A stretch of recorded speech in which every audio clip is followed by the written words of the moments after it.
দিলাম গো, video of করে দিলাম গো।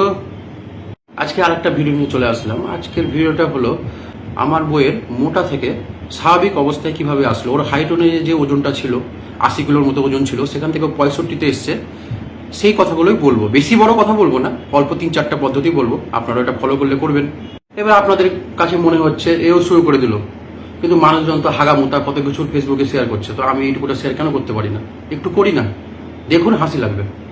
শুরু করছি। নাম্বার 1, আমার বউয়ের সব থেকে ফেভারিট খাবার ছিল কোল্ড ড্রিঙ্কস আর মিষ্টি। মিষ্টির মধ্যে কালো কালো যেগুলোকে বলে কালো জাম এবং দুধের মিষ্টি, কালসাট, এগুলো প্রচণ্ড প্রিয় ছিল এবং কোল্ড ড্রিঙ্কস প্রচণ্ড প্রিয় ছিল। মোটা হওয়া থেকে স্বাভাবিক অবস্থার পদ্ধতিতে ফার্স্টে কিন্তু এই দুটো জিনিস ফলো করতে হবে। এখন আপনারা মনে করছেন এগুলো করলে তো আরও বেশি মোটা হয়, ভিডিওটা লাস্ট অব্দি দেখুন, বুঝতে পারবেন কিভাবে পাতলা হওয়া যায় এটা খেয়েও। তো প্রত্যেকটা মানুষ সকালবেলা ঘুম থেকে উঠে কারো গরম জল খারো বসেছে, কারো লেবু জল খারো বসেছে। আমার বউ কিন্তু একবারে কড়া বরফওয়ালা ঠান্ডা যে কোল্ড ড্রিঙ্কসটা, ওটা প্রথমে 1 গ্লাস দিয়ে স্টার্ট করে। সে আরো কত স্যাক্রিফাইস করেছে জানেন? ভাত খাওয়ার সময় মানুষ আগে প্রথমে জল খায়, ও কিন্তু কোল্ড ড্রিঙ্কস খায়, গলাটা ভিজায়। তারপর ভাত খেতে খেতে মানুষের অনেক সময় বিষম লাগে, গলায় হয়তো বেড়ে যায়, তখন জল খায়, ও কিন্তু কোল্ড ড্রিঙ্কস সেগুলো পূর্ণ করে। মিষ্টির মধ্যে স্বাভাবিক অবস্থার ছেলেমেয়েরা সাদা মিষ্টিটা বেশি ভালোবাসে, ও কিন্তু ওটা একবার রিজেক্ট দিয়ে দিয়েছে। ও কালো মিষ্টি, কানসাট, বাটি এগুলো বেশি ভালোবাসে এবং ও দুবেলা করে খেত আগে। ওর জীবনের সব থেকে বড় স্যাক্রিফাইস হলো ঠান্ডার সময় যখন মানুষ কাঁপতে কাঁপতে হয়তো বাইরের দিকে ঘুরতে গেল, হয়তো তখন হয়তো মানুষ মোমো, স্যুপ এগুলোর দিকে বেশি পছন্দ করছে, তখন সেই সময় সে যদি এক দোকান থেকে আরেক দোকান না পায়, তখন সে পায়ে হেঁটে এদিক ওদিক দৌড়িয়ে বা লাফিয়ে যেভাবেই হোক ঠান্ডা পেপসি যে দোকানে পাওয়া যাবে সেটা খোঁজার চেষ্টা করে।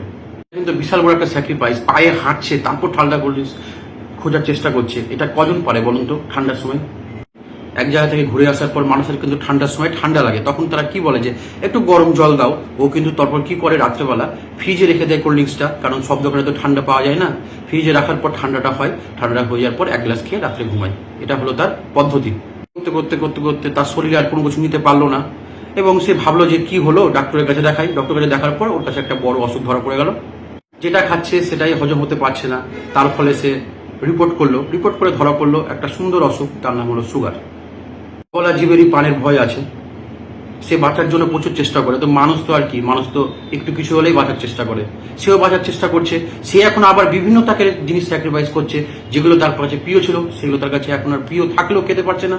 সে এখন খালি একটা জিনিস করছে, সুগারের ওষুধ খাচ্ছে আর সিদ্ধ খাওয়া খাচ্ছে। তাহলে হলো না সহজ উপায় পাতলা হওয়ার? ও তো এখনো পাতলা হতে পারেনি, ও স্বাভাবিক অবস্থায় এসছে, আস্তে আস্তে পাতলা হয়ে যাবে।